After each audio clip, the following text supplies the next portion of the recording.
Good morning. It is so mild. Just been bedding cattle and feeding them and had a hat on. I'm a bit sweaty now, which is exactly the same as the calves. They're sweaty along their back, which is not good. Just been dropping off Dad's car for an MOT. There's a shiny new combine just arrived in the yard at Sellers, same as 3 brand new drills. We've just peeled off 3 or 4 calves there. One is missing a tag, so we'll get that re-tagged, and the other one's got a bit of a limp, so we're going to have a look into that and see if we can figure out what's wrong. This is the one with a limp, although it's looking a bit better today. Come on. They're going over there. Come on. See, back right.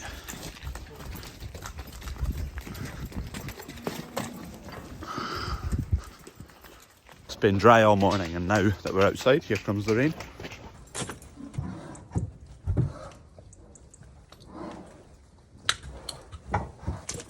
That's that one tagged. It wasn't for coming into the headstock here, so shh. Go on, beast. Come on. Keep going. There you go, beast. There you go. It's a big lump, that beast. Just going to let this beast back in because it's not enjoying being on its own right now. It's getting a little bit twitchy. These lot are needing bedded next. There you go. There you go, pal. He's got his new tag sorted out. Right, this is a foot that's been a bit troublesome. Anyway, we strapped it up and cleared the channel underneath. There's no stone or anything caught between there. There's nothing obvious, there's nothing broken, so we're going to give this beast a wee bit of anti-inflammatory and just keep an eye on him. Hey, beast. Right, that's him injected.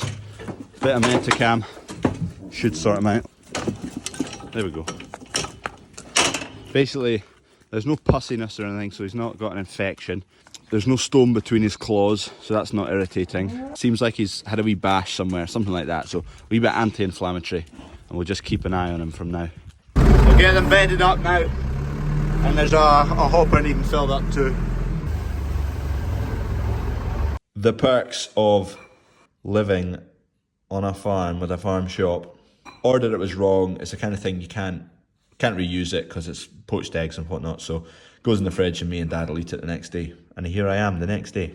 Needing to bag up spuds. The shop's out again, so we'll grade another box of spuds. We'll get these made up into wee bags. Not the easiest one-hand job, this. Steady. Oh, you belter, didn't spill any.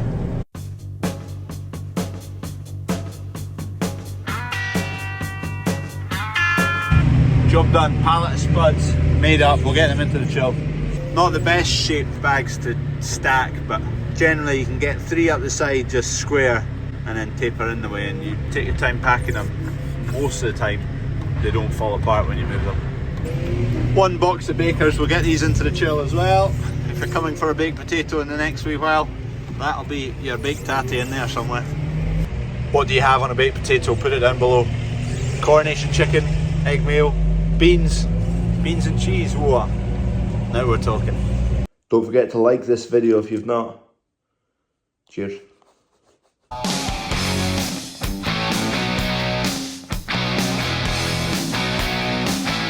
This is the grading shed for the eggs. Me and Dad were just boxing up a few eggs. They've actually disappeared because it's a good few hours later. Stan, who drives the van's been and collected them all to deliver locally round about restaurants, cafes, corner shops, etc. Of our egg production, probably 50-50 split between going in our own farm shop to sell or making cakes for the farm shop, and the other half is delivered locally. This is the grader. I'll show you how it works. It's done a lot of eggs, this machine. We have many times thought about replacing it, but it's never got done. So these have already been graded because you can see they've got the stamp on them with our producer number. What you normally do is eggs that haven't been done yet, you line them up in here, turn the machine on, away they go. You go along, they get a stamp. Extra large land here, large land here, medium land here, and small land here. So this is a medium, I know that 'cause it came off the blue trays. There you go. And then you whack them over into the trays. You don't see the hens too often because I don't really deal with them too often. Other than when the shed needs cleaned out, me and Kev get sent down to power wash it for 2 days, which is a miserable job, but anyway, We've got 4,500 free range hens, which on the egg producers' number of hens, that we are minuscule. We are like a tiny wee small fry. We don't produce anything for supermarkets. It's all for in the farm shop or delivered locally, which is good. We don't really want to deal with the supermarkets because they squeeze the hell out of the producers. They're really picky. They don't like eggs that are that colour. They don't like eggs that have any roughness to them. They like them super smooth. They don't like odd shaped ones like that one, a bit weird wonky. Rough ones like that one, see it's kind of got a seam in it, absolutely fine. And because the supermarkets only want the perfect egg and they don't want ones with marks or ones with blemishes, it means the consumer gets used to the perfect egg and then they see an egg which is slightly different like that, it's a different colour, and they don't want it. Everyone slowly gets used to the perfect egg. It's daft because the inside of them, all of them identical. There'll be nothing different.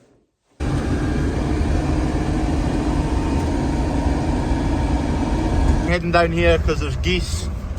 You can see them already. That's just a couple of them. There'll be a few thousand of them, I would think. It does not take them long to make a mess. Try not get stuck. Bandits. This fella's struggling. Maybe he's got bird flu. Geese sorted out. I'm gonna get this ad-lib feeder into here where the calves are. I just need to take all these gates down, take those gates down. So this is one big pen, so I can just fill the ad-lib feeder through that doorway. I need to move these ring feeders about so they're in a good spot to fill up again, which I don't know where that's going to be.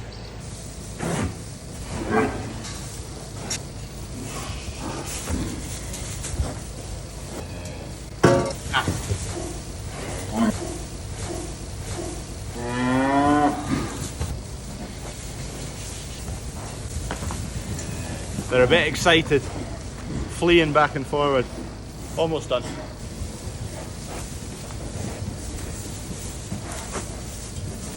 Right, that should do. Just need to chuck this feeder in here somewhere, and hopefully I'm hoping I'll be able to just sneak in with bales to this ring feeder and that ring feeder. If not, I can shift them in a wee bit. They're all so fired up and excited. Matters. But we'll need to pail out 35, 40 buckets every morning now.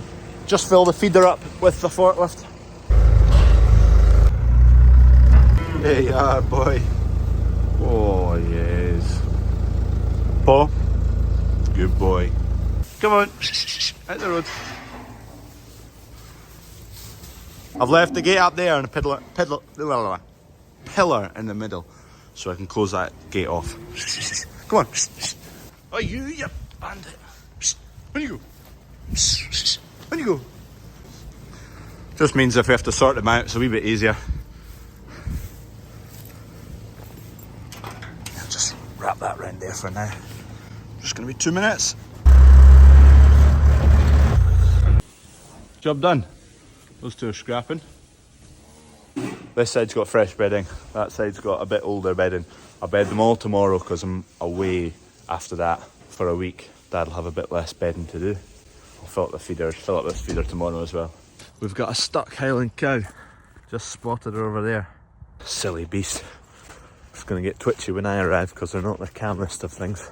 There is open spaces on this side where there's bars cut out, but obviously this coo, he must have been trying to reach actually, because as the bale gets smaller, this side. Ah, yeah, plonker. How have you managed this? Calm down. Shh, shh, shh, shh. The Highland cows are usually pretty good at getting in and out with their horns.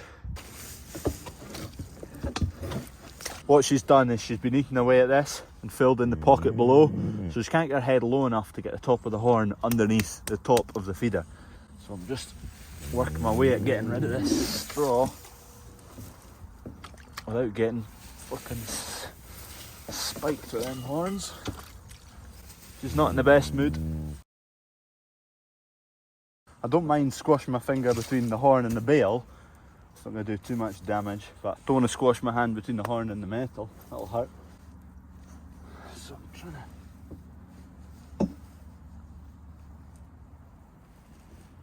There you go, that's it. There we go. Silly beast. The Highlanders are usually pretty good actually getting manoeuvring the horns in about these, but she'd managed to get her head in, pack below down there with straw, which meant she couldn't get her head down far enough to get out again. But anyway, we give her a helping hand. Right, we're here with Riley. Say hello. Hello. What are you going to pick between the Fergie and the Finn? Fergie. He's a Fergie fan. Yeah. Good choice. Think if I stacked one on top of the other of these, it would fit in the bedder. Let's find out.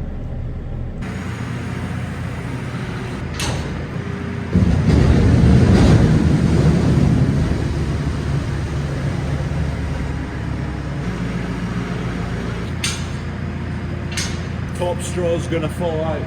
A few leaves anyway.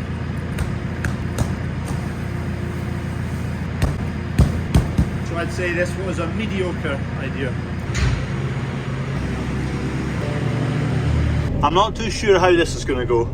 I currently can't shoot any straw that way because the spout can't spin round. Let's turn the bed down really slow to start with. Let's shove the spout over there. Crank the oil flow up and give her hell. Right, there we go, we're off. Just be wary of that bale wanting to fall out. I think this was a bad idea. Get the cows to shift out the road, they don't want anything falling out of there.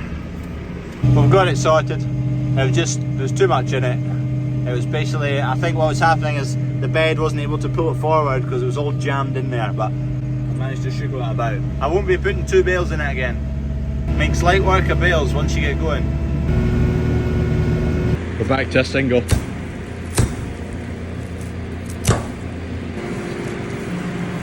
I bet there's a few people who have done that, put their knife through the bedder. Right, next stop, another cattle shed we're off to see. After seeing, we've seen about 5 or 6 different sheds now, and after seeing them all, kind of realised we'd like to see other people who feed ammonia straw, which is the next one we're away to see.